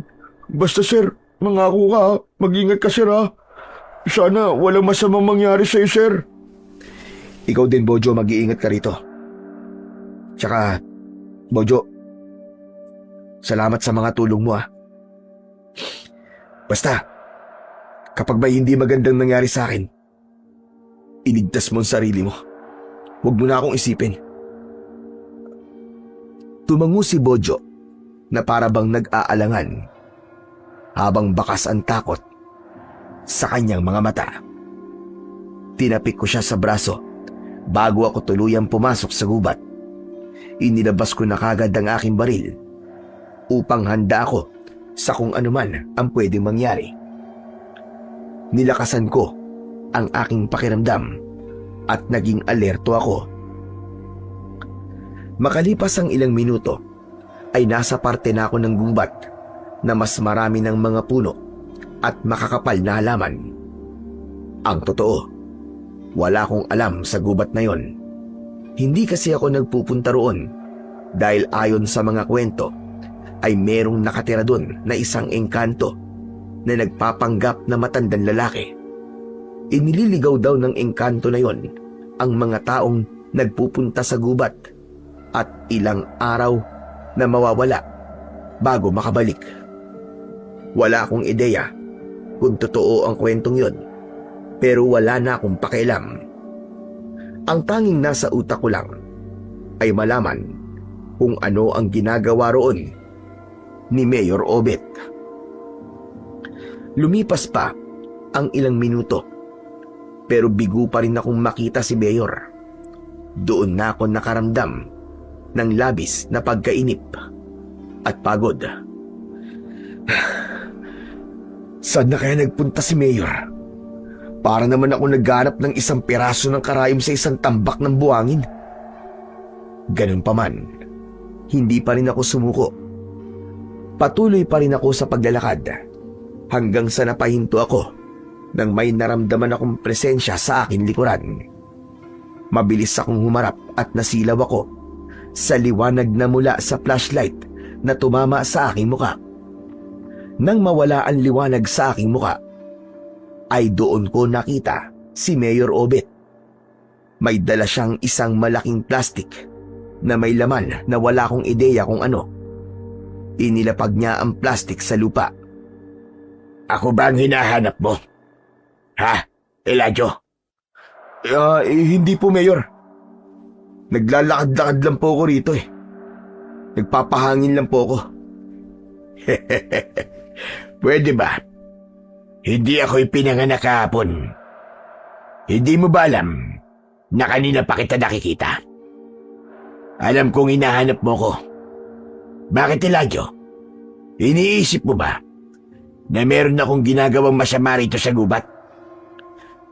Hindi naman po sa ganun, Mayor. Nagtataka lang po ako kung ano pong ginagawa niyo rito sa gubat ng ganitong oras. Hindi ko naman po sinasadya na nakita ko po kayo kaya sinundan ko po kayo rito. Nag-alala po kasi ako sa inyo eh. Delikado po rito. Sa tingin mo ba ay maniniwala pa ako sa mga sinasabi mo? Alam kong kaya ka nandito ay dahil nag-iimbestiga ka pa rin tungkol sa mga batang nawawala. Iniisip mo siguro na may kinalaman ako sa bagay na yun. Hindi ba't nag-usap na tayo at nangako ka pa nga sa akin na hindi ka na makikialam sa investigasyon? Ano, Elijah? Magsalita ka. At sa susunod na ibubuka mo yung bibig mo, ayokong kasinungalingan na naman ang lalabas dyan. Tama po kayo, Mayor. Nag-iimbestiga pa rin ako sa kaso ng mga batang nawawala. Pero masisisi niyo po ba ako? 7 bata na po ang nawawala at hanggang ngayon ay wala tayong ideya kung nasan sila o kung buhay pa ba sila. Kahit nga kung sino ang kumuha sa kanila, wala man lang tayong kaalam-alam. Gusto ko na po itong matigil. Gusto ko na pong makabalik ang mga batang yon sa kani-kanilang pamilya. Magandang hangarin mo. Mukhang gusto mo maging isang bayani. Pero alam mo ba, na lahat ng bayani ay namamatay. Hindi ka matatawag na bayani kung hindi ka namatay. Ano pong ibig niyong sabihin? Alam mo, nung una'y sinabi ko sa sarili ko na wala akong dapat ikamahala sa'yo. Naisip ko na may takot ka sa akin. At kapag kinausap kita, ay titigil ka na. Pero nagkamali ako, Eladio. Hindi ka pa rin tumigil sa pagsasagawa ng sarili mong investigasyon. Kaya napagtanto ko na kapag ipinagpatuloy mo yan, ay hindi malabong malaman mo ang buong katotohanan. Anong buong katotohanan na sinasabi mo, Mayor? Kung ganun, meron kang tinatago sa aming lahat? Gusto mo bang malaman kung ano ang laman ng plastic na dala ko? Nang sandaling yun, ay alam kong nasa panganib na ang buhay ko. Sigurado ko na hindi sasabihin ni Mayor ang lahat ng yun kung wala siyang plano na patahimikin ako. Kinuha ni Mayor Obet ang plastic at itinaktak niya sa lupa ang laman nun. Nakita ko na puro tinapay at mga tubig na nasa plastic bottle ang laman ng plastic. Alam mo ba kung para kanino ang mga pagkain na dala ko? Para sa mga batang kinuha ko. Kailangan ko silang pakainin para hindi sila mamatay. At kailangan ko pa ng 6 pambata bago ko sila patayin. Hindi. Hindi totoo yan. Hindi niyo pwedeng gawin ang bagay na yan. Hindi kita maintindihan, Eladio eh. Gusto mong malaman ang katotohanan. Pero nung sinabi ko na sa'yo, ayaw mo namang maniwala. Pero wala na akong pakialam kung hindi ka maniwala sa mga sinabi ko. Ang kailangan mong isipin ay kung paano ka makakaligtas sa akin. Agad kong itinutok kay Mayor Obet ang baril na dala ko. Nang magsimula siyang maglakad palapit sa akin, may nakakatakot na ngisi sa kanyang muka. Huwag kang lalapit, Mayor. Hindi ako magdadalawang isip na barilin ka. Sa tingin mo ba ay tatalab sa akin ang bala mo kung ipakita ko sa'yo kung ano talaga ako? Labis akong nagimbal dahil habang naglalakad si Mayor Obet ay nag-iiba ang itsura niya. Kinusot ko ang mga mata ko dahil baka namamalikmata lang ako, pero hindi. Totoong nagbabago ang kanyang anyo. Naging mabalasik ang kanyang muka. Lumaki ang kanyang mga mata at naging matulis ang mga ngipin niya.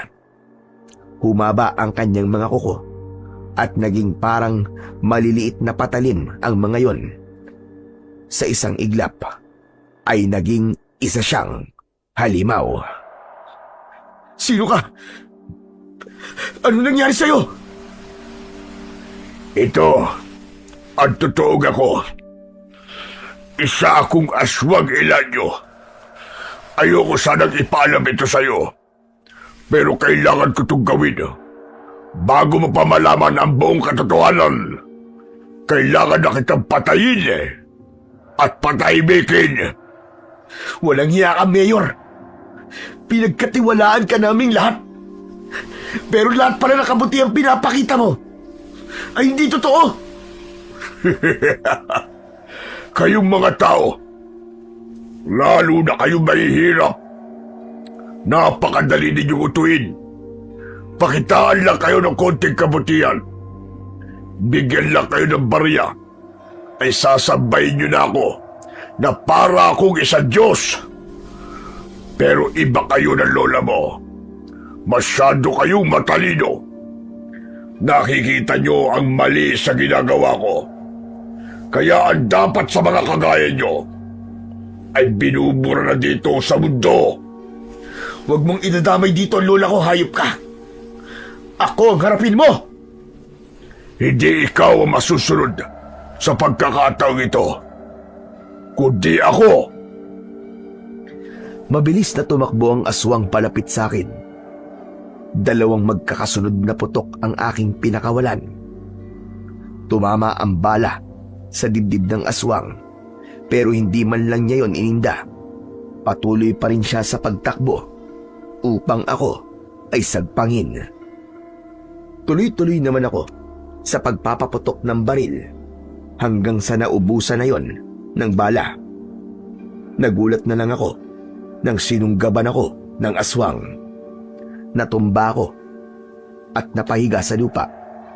Akmang kakalmutin niya ako, pero nagawa kong hawakan ng kanyang kamay. Pinilit kong ilayo ang mga kuko niya sa aking muka, pero sadyang mas malakas siya sa akin. Unti-unting bumaon ang kuko ng aswang sa aking pisngi.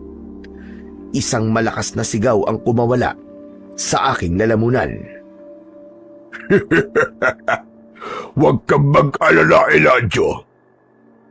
Kapag nagawa na kitang patayin, ay isusunod ko kagad ang lola mo.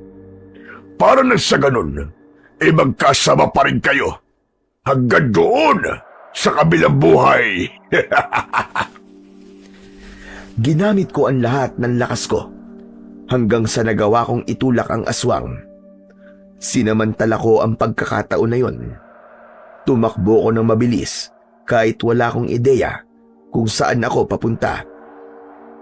Pero mas mabilis talaga sa akin ang aswang at 2 beses niya akong nagawang kalmutin sa likod.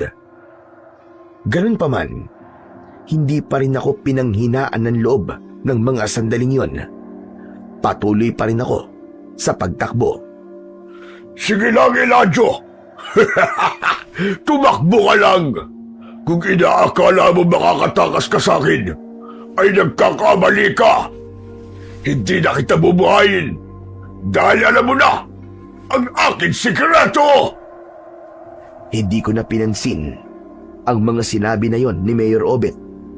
Tumakbo lang ako ng tumakbo hanggang sa may natanaw akong maliit na kubo sa aking unahan. Habang papalapit ako sa kubo, ay isang matandang lalaki ang lumabas doon na may bitbit na lampara. Bilisan mo! Halika rito, pumasok ka! Dali! Kahit papano, ay nagkaroon ako ng pag-asa na mabubuhay ako. Mas binilisan ko ang aking pagtakbo. Nang nakalapit na ako sa matandang lalaki, ay nagmamadali kaming pumasok sa kubo at agad niyang isinarado ang pinto. Napahiga ako sa sahig na gawa sa kawayan habang habol ko ang aking hininga. Mula sa labas ay narinig ko ang malakas na sigaw ng aswang. Nasaan ka, Elijah? Magpakita ka sa akin! Elijah! Kahit sugatan at duguan, ay nagpumilit akong tumayo. Sumilip ako sa maliit na siwang sa bintana. Nakita ko ang aswang sa labas ng kubo. Panay ang linga niya sa paligid. Nagtaka ko kasi parang hindi niya nakikita ang kubong nasa harapan niya. Elijah! Nasaan ka? Harapin mo ako. Gusto mo akong patayin, di ba? Elijah! Magpakita ka! Teka, bakit parang hindi niya nakikita ang kubo? Dahil gusto kong wag niyang makita ang aking kubo. Kaya wala kang dapat na ipag-alala. Dahil habang nandito ka sa loob, ay ligtas ka. Hindi nagtagal ay galit na umalis ang aswang hanggang sa nawala na siya sa aking paningin. Doon na ako humarap sa matandang lalaki. May inilabas siyang mga daon at dinikdik niya ang mga yon. Aniya ay gamot yon sa mga sugat ko. para madaling mawala ang kirot na nararamdaman ko. Maraming salamat po dahil tinulungan niyo ako. Pero, Tatang, sino po ba kayo? At bakit po hindi nakikita ng aswang na yun ang bahay na to? Hindi mo na kailangan malaman pa iyo kung sino ako at kung ano ang hiwagang bumabalot sa aking kubo. Ang importante ay ligtas ka na.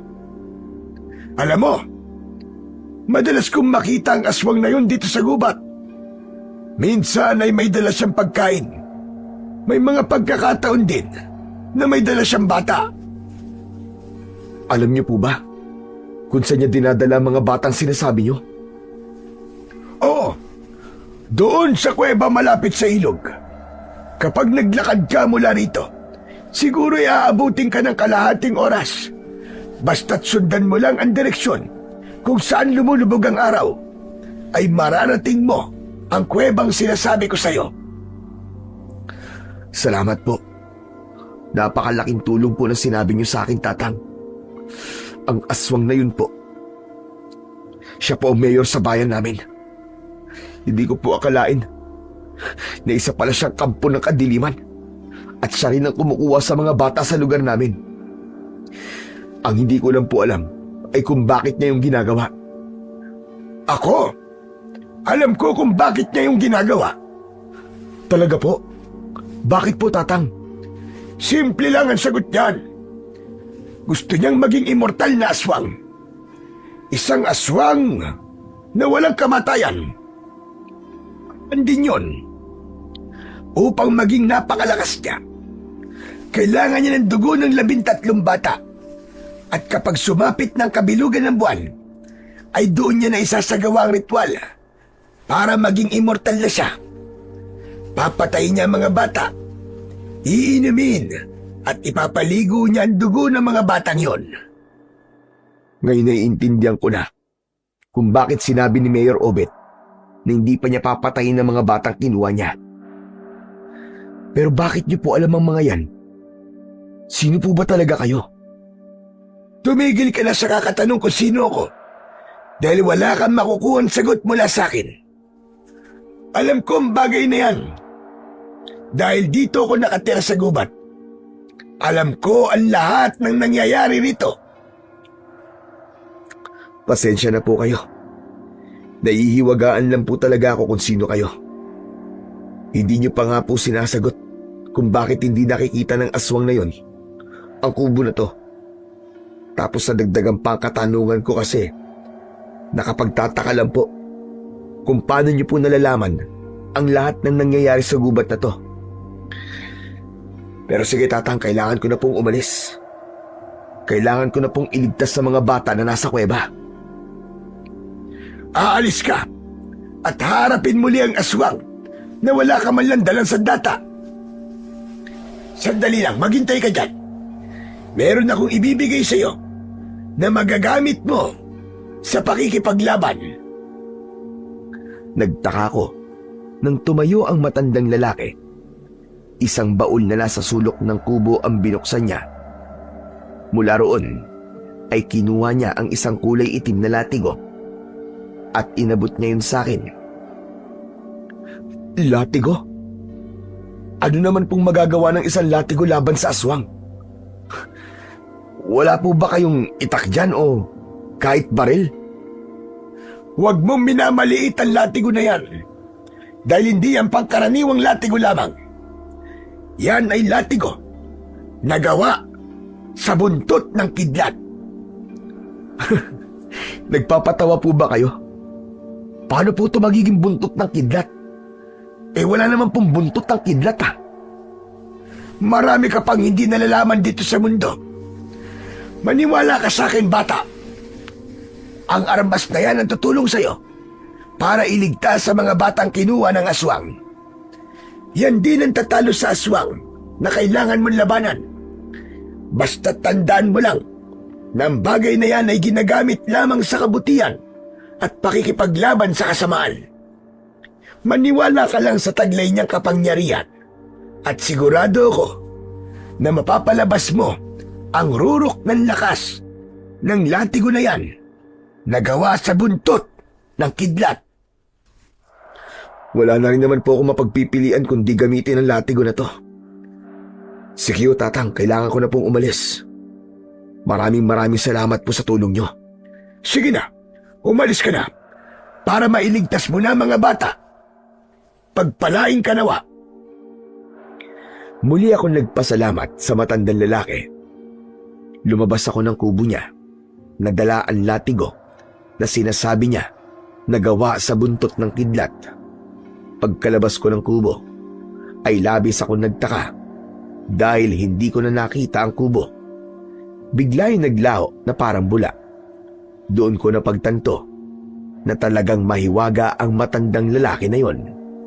Ngunit kung sino man siya, ay lubos akong nagpapasalamat sa kanya dahil kung hindi dahil sa kanya, malamang ay pinatay na ako ng aswang.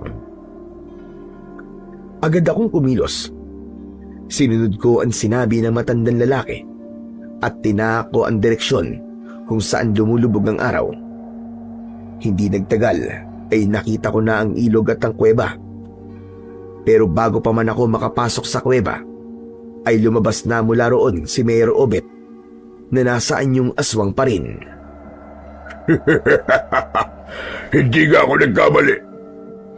Malalaman mo kung saan ko itinago ang mga bata. Mayor, mas mabuti pang pakawalan mo na lang sila at hayaan mo kaming makauwi kung ayaw mo masaktan. At ano naman ang laban mo sa akin? Napakalakas naman ang loob mo. Huwag mong sabihin na ang latigo na yan ang gagamitin mo para labanan ako. Nagpapatawa ka ba, Patrolman Eladio? Baril nga hindi umubra sa akin. Yan pa kayang latigo na yan? Malakas kong inihampas sa lupa ang latigo. Nagulat ako nang mula roon ay may kumawalang kuryente. Maging ang aswang ay nagulat din. Doon ko na naramdaman ang tila maliliit na bultahe ng kuryente sa aking mga kamay.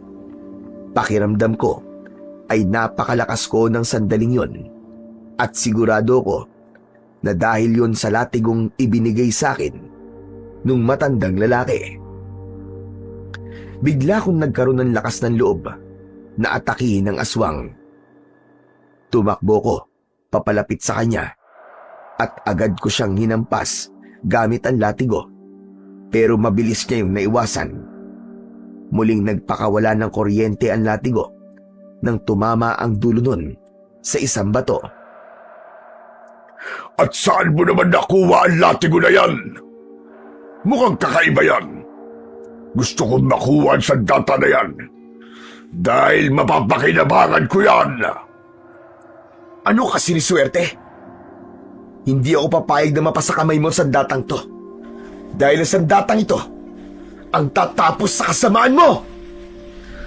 Nakakalokong ngumisi ang aswang at saka siya sumugod. Inihanda ko ang aking sarili. Nang malapit na siya, ay tumakbo ko para salubungin siya.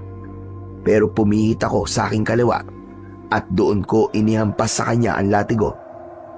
Tumama sa ulo ng aswang ang dulo ng latigo at nagpakawala yon ng kuryente at nangisayang aswang at agad na bumagsak sa lupa. Sinamantala ko ang pagkakataon na yon at paulit-ulit kong hinampas ang aswang hanggang sa halos hindi na siya makagalaw. Tama na! Parang awa mo na! Tama na! Hindi ko na kaya! Tama na! Kulang pa yan sa lahat ng panluloko at kasamaan mo, Mayor. Magpasalamat ka dahil alagad ako ng batas. Dahil kung hindi, kanina pa kita pinatay, hayop ka. Hindi ka magbabayad sa mga kamay ko, kundi sa loob ng kulungan. Gamit ang latigo, ay itinali ko ang mga kamay ng aswang kahit duda ko na makakagalaw pa siya sa lagay niyang yon. Nagmamadali akong pumasok sa kuweba at doon ay natagpuan ko ang mga batang nawawala. Nakatali ang mga kamay at paa nila. Meron silang busal sa bibig. Bakas sa mukha nila ang labis na takot.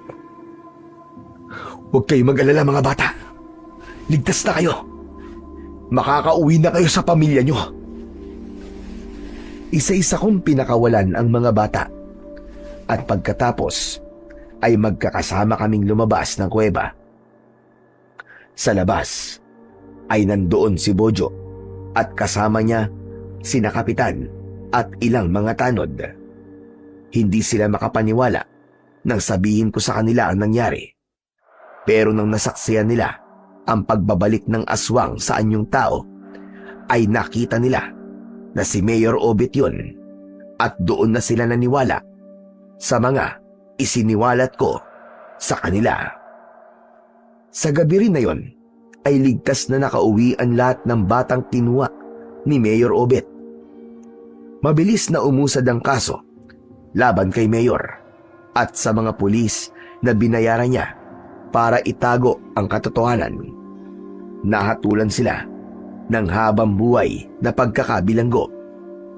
Hindi pinaniwalaan sa korte na isa siyang aswang, pero sapat na ang mga ebidensya ng pagdukot niya sa mga bata para tuluyan siyang makulong. Para sa akin, ang mahalaga ay natigil na ang ginagawa niyang kasamaan at wala na siyang masasaktan pa. Makalipas ang ilang araw, binalikan ko ang lugar kung saan nakatayo ang kubo ng matandang lalaki na nagbigay sa akin ng latigo na gawa sa buntot ng kidlat. Pero wala na roon ang kubo at ang matandang lalaki. Sinabi sa akin ni Lola Rowena na baka ang matandang yun ay ang engkanto sa gubat. Aniya, naramdaman ng engkanto na busilak ang aking puso, kaya tinulungan niya ako. Nanatili naman sa akin ang latigo at isinabit ko yon sa dingding ng aming bahay bilang patunay na minsan ay nakipaglaban ako sa isang aswang at may mga buhay akong iniligtas. Sa lahat ng nangyari, natutunan ko na minsan ang kasamaan ay nagtatago sa likod ng kabutihan. Kaya kailangan nating maging mapanuri sa tunay na intensyon ng mga taong nasa paligid natin. Hanggang dito na lamang po ang kwento. At sana po ay may napulot po kayo na magandang aral. Maraming salamat. Sa kwentong inyong napakinggan, sa huli, mapait tanggapin na ang ilan sa mga dapat sanang tagapagpatupad ng batas at tagapagtanggol ng bayan ay siya pa palang maglulubog dito. Sa halip na maging kalasag ng mahihina, nagiging tanikala sila na lalong nagpapabigat sa mga taong nasa laylayan ng lipunan. Habang ang mga nakaupo ay patuloy na nagkakamal ng yaman mula sa kaban ng bayan, ang ganitong mga politiko na maayos sa panlabas ngunit bulok sa kalooban ay maituturing na buhayan ng lipunan, handang isakripisyo ang kapakanan ng nakararami alang-alang sa kapangyarihan at salapi. Kapag ang paglilingkod ay napalitan ng kasakiman at pagiging gahaman at ang batas ay ginawang sandata ng pang-aapi, hindi na sila naiiba sa mga halimaw na hayok sa kayamanan at sumasamba sa pilak at walang pakundangan sa buhay at dangal ng bayan. Sabi nga sa Kawikaan, Kabanata 29, Talata 2, kapag ang masama ang namumuno, ang bayan ay dumadaing. Kaya naman, nararapat lamang tayo na maging mapanuri at mapagmatsyag sa pagpili ng mga mamumuno sa atin. sapagkat ang kinabukasan ng bayan ay nakasalalay sa kanilang kamay. Hindi sapat na tayo'y mabighani sa maganda nilang pananalita o sa kaaya-ayang anyo na ating nakikita.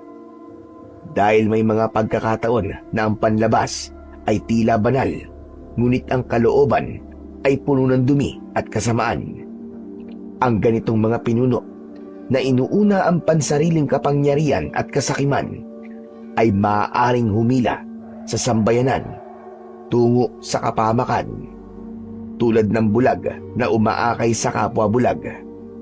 Kaya't tungkulin nating suriin hindi lamang ang kanilang ipinapakita, kundi ang kanilang mga gawa at tunay na layunin, upang ang ating piliin ay magdadala ng kaunlaran, katarungan at pag-asa, hindi ng pagkakabulid sa kapahamakan para sa ating bayan at sa mga susunod pa na salinlahi. Hanggang dito na lamang po. Maraming salamat sa inyong pakikinig. Hanggang sa muli.